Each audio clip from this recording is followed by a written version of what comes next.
முருங்கைக்கீரை ஒரு கட்டு 25 ரூபாவாம். அந்த அக்கா வெயில கொண்டு வந்து விற்கிறாங்களா, அதனால பேரமே பேசாம நான் வாங்கிட்டேன். எங்க ஊர்காட்டுக்குள்ள போனோம்னு வைங்களேன், அங்கங்க முருங்கைக்கீரை செடி இருக்கும். இப்பவும் நம்ம வந்து சும்மாவே பறிச்சுக்கிடலாம். சின்ன வயசுல எங்க அம்மா கிட்ட இன்னைக்கு என்னம்மா சாப்பாடுன்னு சொல்லி கேட்கும்போது இன்னைக்கு முருங்கைக்கீரை தான் அப்படின்னு சொல்லுவாங்க. என்னது முருங்கைக்கீரையா அப்படின்னு சொல்லிட்டு சாப்பிடவே மாட்டோம். இப்ப என் பையன் என்கிட்டயே அப்படிதான் சொல்றான். இப்ப இருக்க பிள்ளைகள்லாம் எங்க சாப்பிடுதுங்க.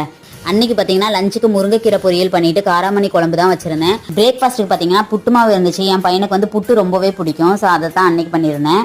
லஞ்ச் அவங்களுக்கு கொடுத்து விட்டதுக்கு அப்புறமா இட்லி தோசைக்கு தொட்டுக்கிறதுக்கு பருப்பு பொடி காலியா இருந்துச்சு. சரி அதுவே திரிச்சிடலாம் சொல்லிட்டு நான் 3/4 கப் கடலை பருப்பு எடுத்திருக்கேன். நீங்க 1 கப் எடுத்துக்கோங்க. அதை நல்லா வறுத்து எடுத்துட்டு ஒரு தட்டுக்கு மாத்தி வச்சுட்டு 1/2 கப் உளுந்தம் பருப்பு சேர்த்து அதையும் நல்லா வறுத்து எடுத்துக்கணும். 3 ஸ்பூன் எள்ளு சேர்த்திருக்கேன். அதையுமே சேர்த்து வறுத்து எடுத்துக்கிட்டேன். எல்லாத்தையும் தனித்தனியா வறுத்து எடுத்துட்டு மிளகாய் வத்தலும் பூண்டு வந்து தோலோட சேர்த்திருக்கேன். அதையும் வறுத்து எடுத்துக்கலாம். இது இப்போ நல்லாவே ஆறி வரணும். அதுக்கப்புறமா மிக்ஸி ஜார்ல சேர்த்துட்டு பெருங்காயத்தூளும் கல்லுப்பும் சேர்த்து அரைச்சு எடுத்துக்கலாம். சூப்பரான இட்லி பொடி ரெடி ஆயிடுச்சு. ட்ரை பண்ணி பாருங்க.